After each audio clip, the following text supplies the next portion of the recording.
सोच बदलो, जिंदगी बदलो। Brian Tracy. दुनिया में ऐसा कुछ भी नहीं है जो आप हासिल नहीं कर सकते। बस एक बार मन में यह ठानने की देर है और उसे आप हासिल कर सकते हैं। अध्याय 1। अपनी सोच बदलो।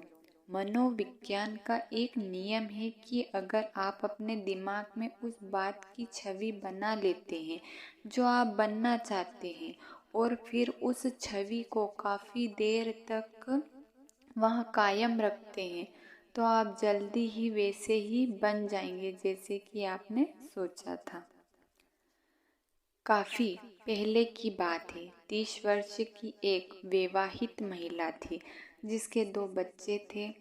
अन्य लोगों की तरह उसका लालन पालन एक ऐसे घर में हुआ था जहां उसे हर टाइम दुख का सामना करना पड़ता था और माँ बाप का उसके साथ व्यवहार भी अच्छा नहीं था। परिणाम यह हुआ कि उसमें हीन भावना की कमी घर कर गई और उसमें आत्मविश्वास नाम की भी कोई चीज नहीं थी। नेगेटिव सोच के साथ वो हर टाइम डरी सहमी सी भी रहती थी।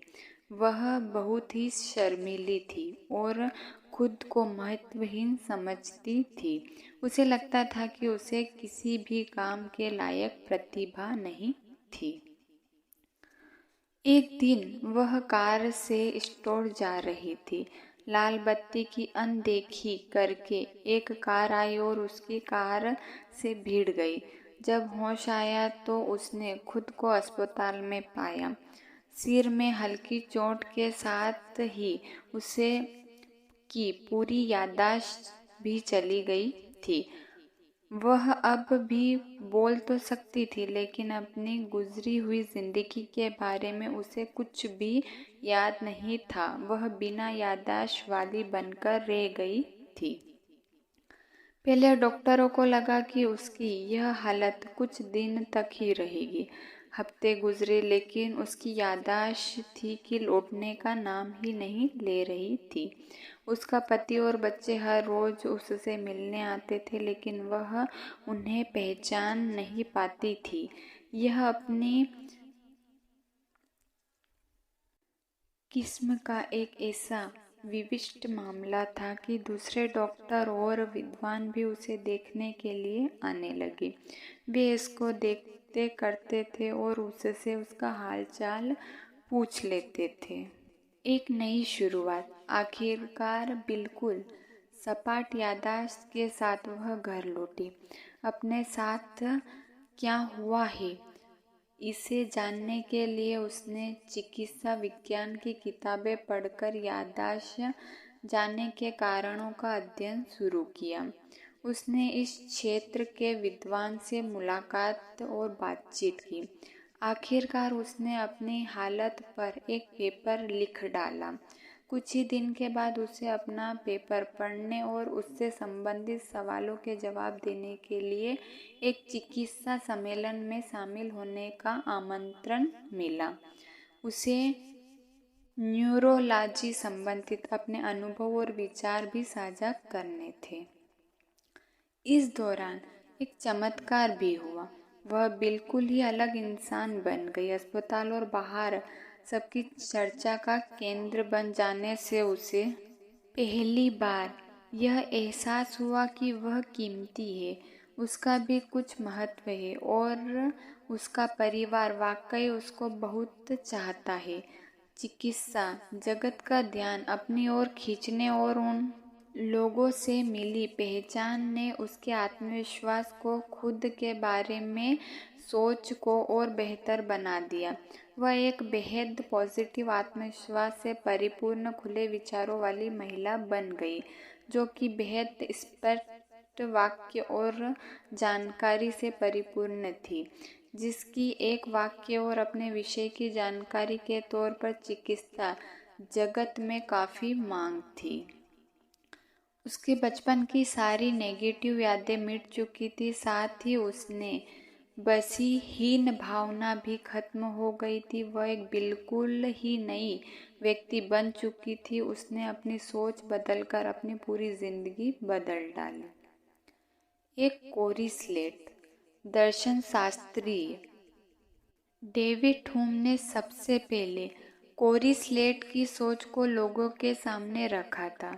इस सिद्धांत के अनुसार हर इंसान जब दुनिया में आता है तो उसके पास सोच या विचार के तौर पर कुछ भी नहीं होता, और वो हर चीज को जो इंसान सोचता या महसूस करता है वह सब उसने यहीं पर अपने जन्म से सीखी होती है। कहने का मतलब यह है कि एक बच्चे का दिमाग एक कोरी स्लेट की तरह होता है, जिस पर उससे संपर्क में आने वाला हर व्यक्ति और अनुभव अपनी छाप छोड़ देते हैं।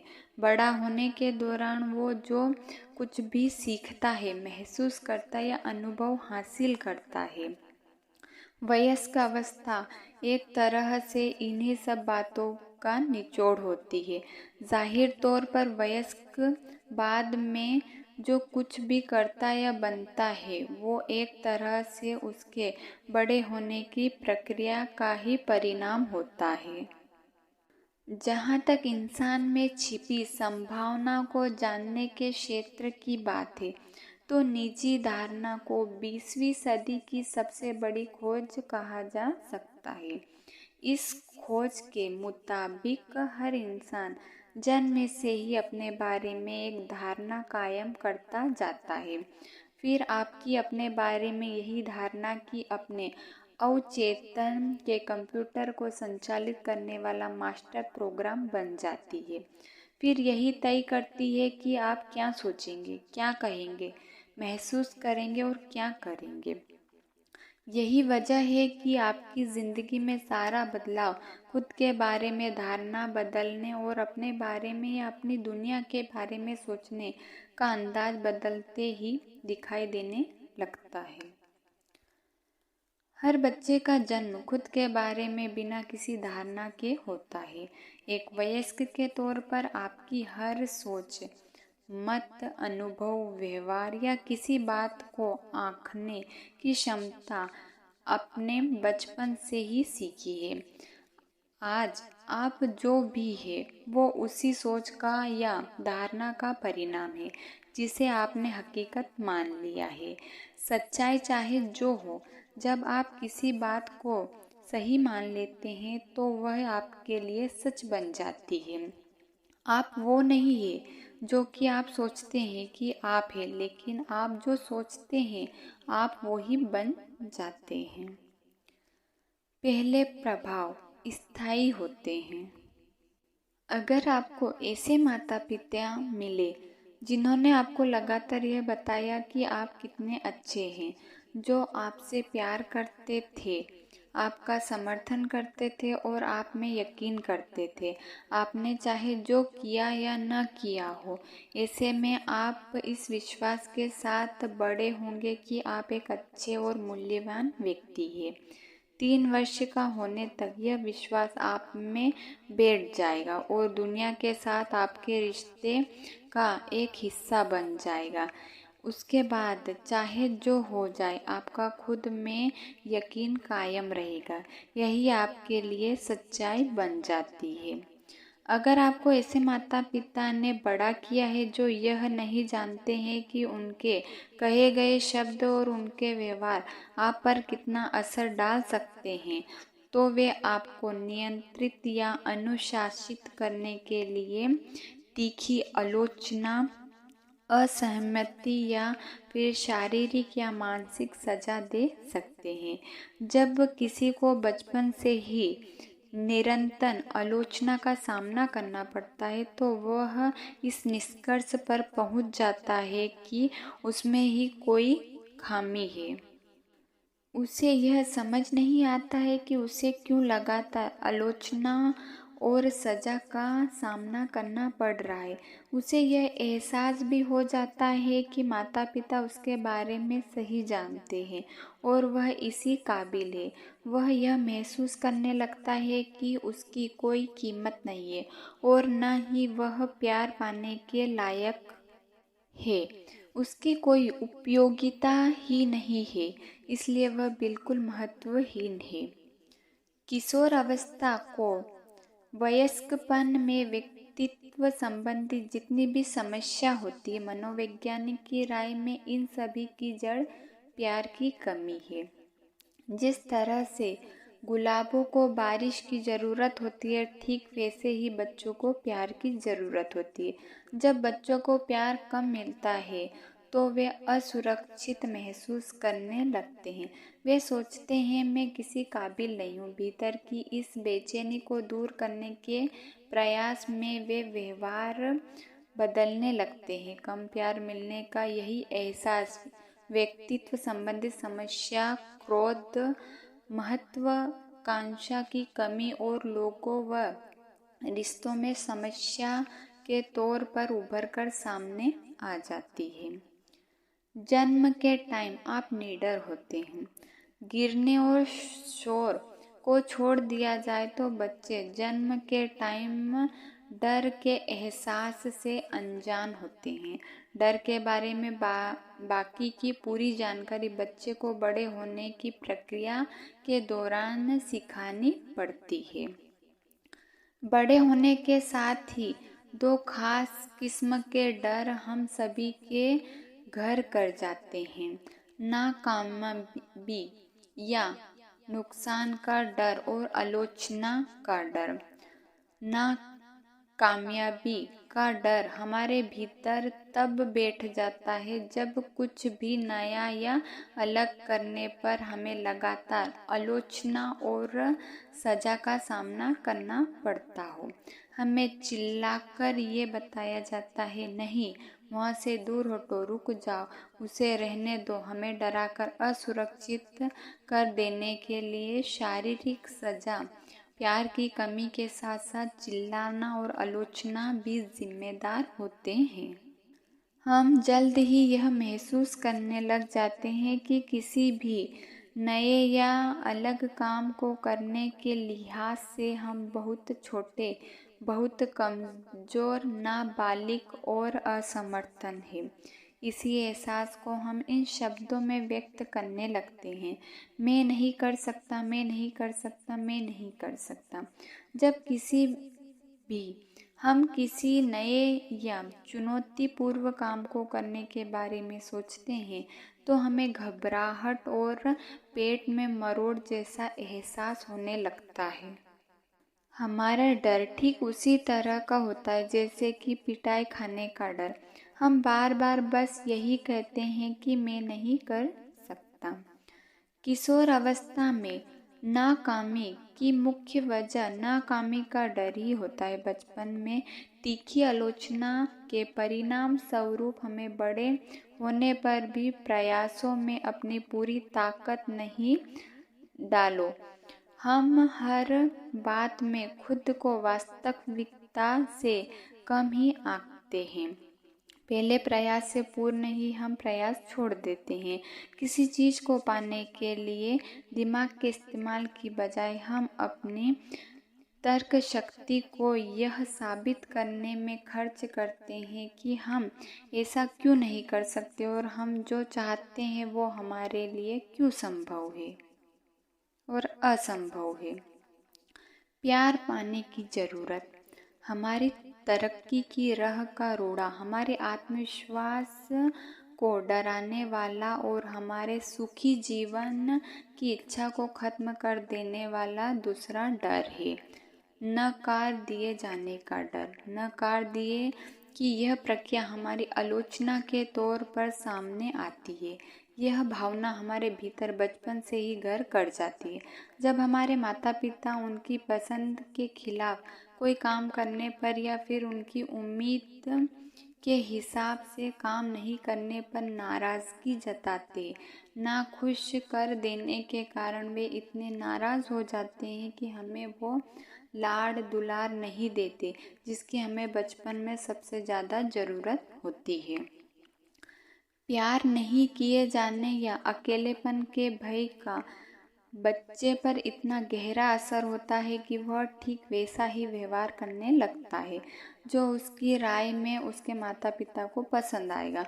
उसके साथ ही उसमें छिपा जोश और खास होने का एहसास खत्म हो जाता है। एक ही सोच उसके दिलो दिमाग पर हावी हो जाती है, मुझे करना है, मुझे करना है, मुझे करना है। निष्कर्ष निकलता है मुझे वही करना है जो मम्मी पापा को मंजूर हो, वरना वो मुझे प्यार नहीं करेंगे और मैं बिल्कुल अकेला पड़ जाऊंगा। शर्त प्यार एक इंसान द्वारा दूसरे को दिए जाने वाला सबसे अनमोल गिफ्ट। बिना शर्त के प्यार का ठीक उल्टा हासिल करने वाला बच्चा जब बड़ा होता है तो वह दूसरों के विचार को लेकर बेहद संवेदनशील बन जाता है। सबसे बुरी स्थिति तो यह होती है कि वह उस किसी भी काम को करता ही नहीं है जिससे उसे किसी के असहमत होने की जरा भी आशंका हो। वह अपने जीवन में अब जरूरी बन चुके लोगे, पत्नी, बॉस, दोस्त, खुद से बड़े को भी अपने माता पिता के बचपन के संबंधों के भी विशेष दृष्टि से देखता है। ऐसे में उनका बस यही प्रयास रहता है कि वो जो कुछ भी करे उसे उसकी स्वीकार हो या कम से कम हो उसे अस्वीकार न कर दे। बचपन से ही मिली तीखी आलोचना के कारण नाकामी और नकारे जाने का भय ही बड़े होने पर हमारे दुखी और चिंतित होने का मुख्य कारण होता है। हम लगातार दो ही विचारों के बीच पिसते रहते हैं, मैं नहीं कर सकता या फिर मुझे यह करना ही होगा। सबसे बुरी स्थिति तो तब आती है जब हम सोचते हैं मैं नहीं कर सकता लेकिन मुझे करना पड़ेगा, या मुझे करना ही पड़ेगा लेकिन मैं नहीं कर सकता। हम कुछ करना तो चाहते हैं लेकिन नाकामी या नुकसान का भय हमें घेर लेता है, या फिर नुकसान का भय न भी हो तो असहमति का भय हम पर हावी हो जाता है। हम घर पर और ऑफिस में जीवन को सुधारना चाहते हैं लेकिन डरते हैं कि हम नाकाम हो जाएंगे, या कोई हमारी आलोचना करेगा, या फिर हमारे साथ दोनों ही होगा। अधिकतर लोगों के लिए डर ही उनकी जिंदगी का सबसे अहम हिस्सा होता है। वो जो कुछ भी करते हैं उसमें उनका प्रयास बस नाकामी और आलोचना को टालता ही होता है। वे हर काम को करते टाइम लक्ष्य के लिए प्रयास करने की बजाय अपना ध्यान सुरक्षित तरीकों पर ही केंद्रित रखते हैं। वे मौके के बजाय सुरक्षा चाहते हैं। नाकामयाबी की दर को दोगुना करें। लेखक थॉमस से एक बार पूछा कि लेखक के तौर पर जल्दी से कामयाब होने के लिए उन्हें क्या करना होगा।